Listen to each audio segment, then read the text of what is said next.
Hello again, my friends.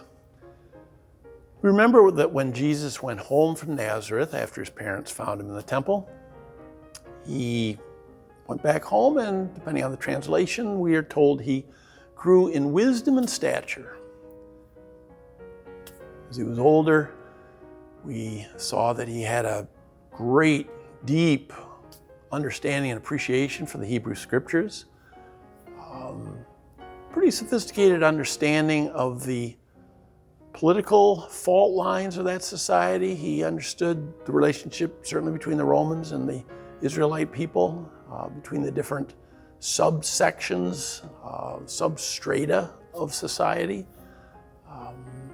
It was plain from the way he spoke to each of these groups that he understood where they fit in one with another. He was the son of a carpenter and a carpenter himself, and he hung out with fishermen and he walked everywhere, so we know he was pretty strong. Great storyteller, a lot of the stories grounded in nature. He could debate if he needed to, but gentle touch, he'd rather tell stories. He was quite well-rounded. And that's something we work on around here, and it's something we all need to work on. At the school, we talk all the time about helping children reach their full academic, spiritual, physical, emotional, and social potential. Some of that was in the old concept of a liberal education, where regardless of one's major, there would be the requirement of some hard science, of some history, some literature, maybe even some economics. There was a day, as we know, when the university would have requirements in areas like languages, physical education. Today, as we live our lives, let's remember Christ's desire that we reach the fullness of our potential. John Paul the Great was always talking about how the Lord has in mind for us each to reach our full human potential.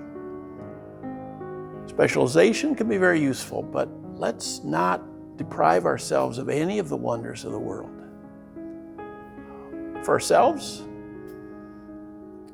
if we're reading, let's be broad in our reading. Let's make sure, obviously, we have a physical component. Let's not ignore, let's not leave out some good Catholic sources. The emotional, the social parts of life, very important these days, for people of all ages, from children all the way through elders. And let's help the children understand the value of enjoying all parts of this. It doesn't mean we drag a kid to a sport he doesn't want to play, or we take a child with no interest whatsoever in music, put him through years of lessons. But he should understand and appreciate the beauty of these things, know the vocabulary of them. He may return to these things later in life in a fashion that can't really be foreseen now. The Lord calls us in our time on earth to see and appreciate all the wonders. We each have an occupation, we each have a set of interests. But let's not miss things. Let's certainly help our children understand the beauty of all the different wonders of this world,